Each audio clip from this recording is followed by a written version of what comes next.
Assalamualaikum warahmatullahi wabarakatuh. Kami dari kelompok 1 ingin memaparkan materi tentang konsep dasar manajemen. Terlebih dahulu, perkenalkan nama saya Andi Astria Ayu Lestari dengan NIM 20300119086. Bismillahirrahmanirrahim. Assalamualaikum warahmatullahi wabarakatuh.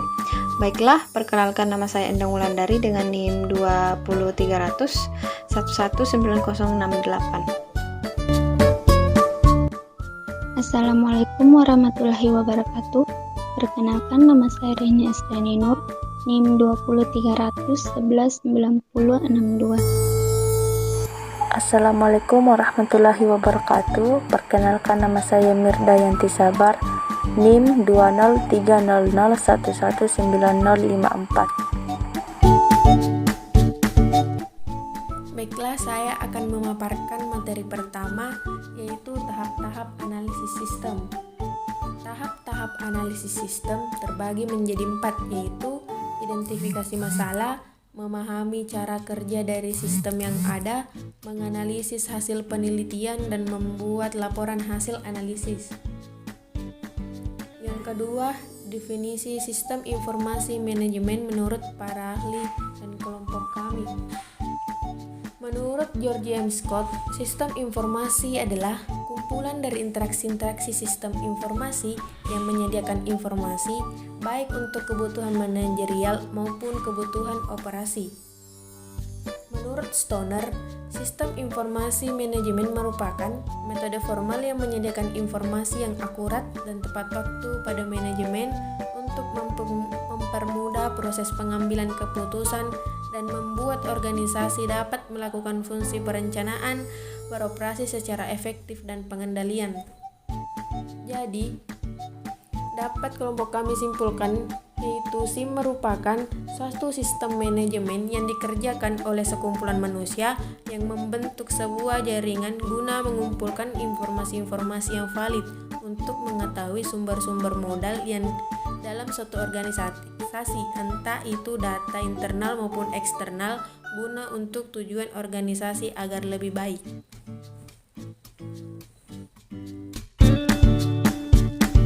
Baiklah, langsung saja. Di sini saya akan melanjutkan pemaparan materi dari teman kelompok saya. Itu yang ketiga, peran sistem informasi dalam perusahaan, organisasi, dan pendidikan. Adapun peran sistem informasi dalam perusahaan, informasi tidak hanya berasal dari dalam organisasi, tetapi juga berasal dari luar organisasi. Informasi yang disimpan oleh perusahaan adalah informasi dalam bentuk data. Adapun data ini akan disimpan dengan aman dalam sistem ini. Adapun yang kedua, peran sistem informasi dalam organisasi, yaitu sistem informasi manajemen memainkan peran yang sangat besar dan berpengaruh di dalam organisasi. Adalah karena semakin tingginya kemampuan teknologi komputer, maka semakin murahnya biaya pemanfaatan teknologi komputer tersebut. Adapun yang ketiga, peran sistem informasi dalam dunia pendidikan. Sistem informasi yang masuk ke dalam dunia pendidikan dan pembelajaran dapat kita golongkan ke dalam dua macam sistem. Yang pertama adalah sistem perangkat komputer, dan yang kedua adalah sistem jaringan berupa intranet atau internet. Kedua sistem ini saling berkaitan satu dengan yang lainnya sehingga merupakan satu kesatuan. Adapun poin yang keempat yaitu perkembangan sistem informasi manajemen. Adapun sejarah perkembangan sistem informasi dari waktu ke waktu adalah sebagai berikut. Yang pertama, masa prasejarah dimulai dari tahun sampai dengan 3000 sebelum Masehi atau pra-mekanik. Pada masa ini, mereka mulai melakukan pengidentifikasian benda-benda yang ada di sekitar lingkungan mereka tinggal dan mewakilinya dengan bentuk-bentuk yang kemudian mereka lukis pada dinding gua tempat mereka tinggal. Karena kemampuan mereka dalam berbahasa hanya berkisar pada bentuk suara dengusan dan isyarat tangan sebagai bentuk awal komunikasi mereka pada masa ini. Adapun pada masa sejarah 3000 setelah Masehi sampai dengan 1400-an Masehi. Pun yang pertama 105 Masehi. Di sini bangsa Cina baru menemukan kertas. Dan yang kedua, 500 setelah Masehi, serat papirus digunakan sebagai kertas. Dan yang ketiga, 2900 setelah Masehi, penggunaan huruf hieroglif pada bangsa Mesir kuno. Dan yang keempat, 3000 setelah Masehi. Untuk yang pertama kali, tulisan digunakan oleh bangsa Sumeria dengan menggunakan simbol-simbol yang dibentuk dari piktograf sebagai huruf. Adapun masa modern, tahun 1400 Masehi sampai dengan 1990. Tahun 1455, mesin cetak yang menggunakan plat huruf yang terbuat dari besi yang bisa diganti-ganti dalam bingkai yang terbuat dari kayu dikembangkan untuk yang pertama kalinya oleh Johann Gutenberg. Dan pada tahun 1830, Augusta Lady Bryan menulis program komputer yang pertama di dunia bekerja sama dengan Charles Babbage menggunakan mesin analitikalnya. Adapun pada tahun 1837, Samuel Morse mengembangkan telegraf dan kode Morse bersama Sir William Cooke dan Sir Charles Featherstone yang dikirim secara elektronik antara dua tempat yang berjauhan melalui kabel yang menghubungkan kedua tempat pada tahun 1940 dimulainya pengembangan ilmu pengetahuan dalam bidang informasi pada masa Perang Dunia Kedua yang dipergunakan untuk kepentingan pengiriman dan penerimaan dokumen-dokumen militer yang disimpan dalam bentuk magnetic tape.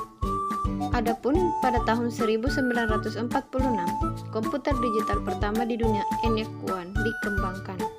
Adapun pada tahun 1969, sistem jaringan yang pertama dibentuk dengan menghubungkan nodes atau titik antara University of California, SRI atau Stanford, University California of Santa Barbara, dan University of Utah dengan kekuatan 50 kbps.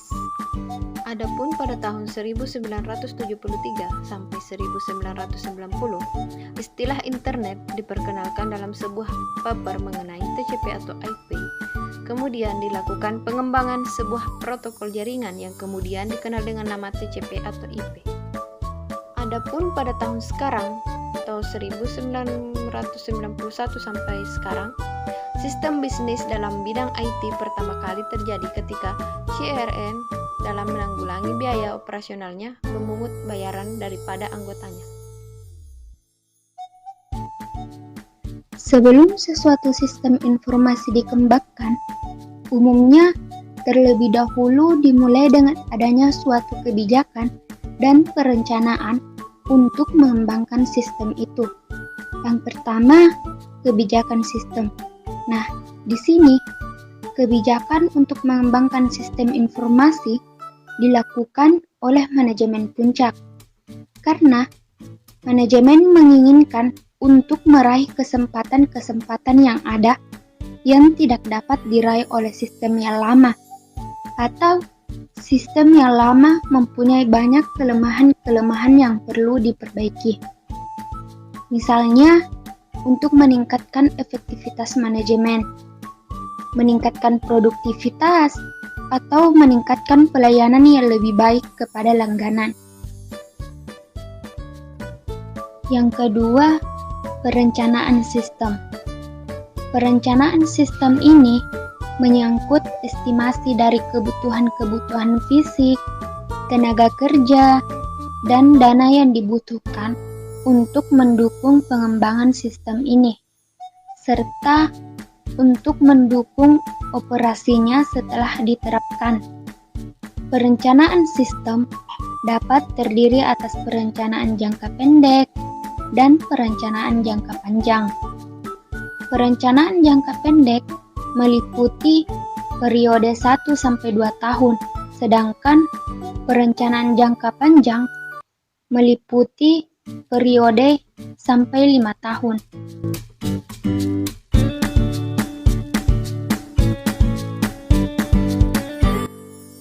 Menurut Brecht dan Grundenitsky, desain sistem dapat didefinisikan sebagai penggambaran, perencanaan, dan pembuatan sketsa atau pengaturan dari beberapa elemen yang terpisah dalam suatu kesatuan yang utuh dan berfungsi. Nah, desain sistem memudahkan pemahaman tentang struktur sistem informasi yang akan dibangun seperti yang pertama, struktur sistem komunikasi data. Yang kedua, desain sistem dilihat dari sisi bisnis. Yang ketiga, desain data. Yang keempat atau yang terakhir, desain proses dan aliran informasi.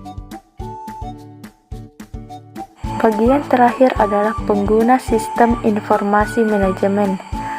Kita sebagai pengguna sistem informasi manajemen itu dapat kita klasifikasikan atau dapat kita bagi ke dalam 3 tingkatan. Tingkatan pertama adalah manajer tingkat perencanaan strategi atau manajer tingkat atas. Manajer tingkat atas itu membuat keputusan yang berkenaan dengan perencanaan strategi yang meliputi proses evaluasi lingkungan luar organisasi, penetapan tujuan organisasi, dan penentuan strategi organisasi.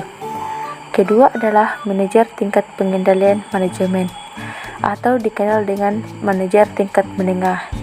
Manajer tingkat menengah itu bertanggung jawab untuk menjabarkan atau menyerahkan semua rencana strategi yang sudah ditetapkan atau dibuat ke dalam pelaksanaannya dan meyakinkan bahwa tujuan dari organisasi yang dibuat akan tercapai sesuai dengan keinginan. Ketiga adalah manajer tingkat pengendalian operasi atau manajer tingkat bawah. Manajer tingkat bawah itu bertanggung jawab dalam melaksanakan rencana yang sudah dibuat oleh manajer tingkat menengah yang dapat terwujud ke dalam kegiatan organisasi.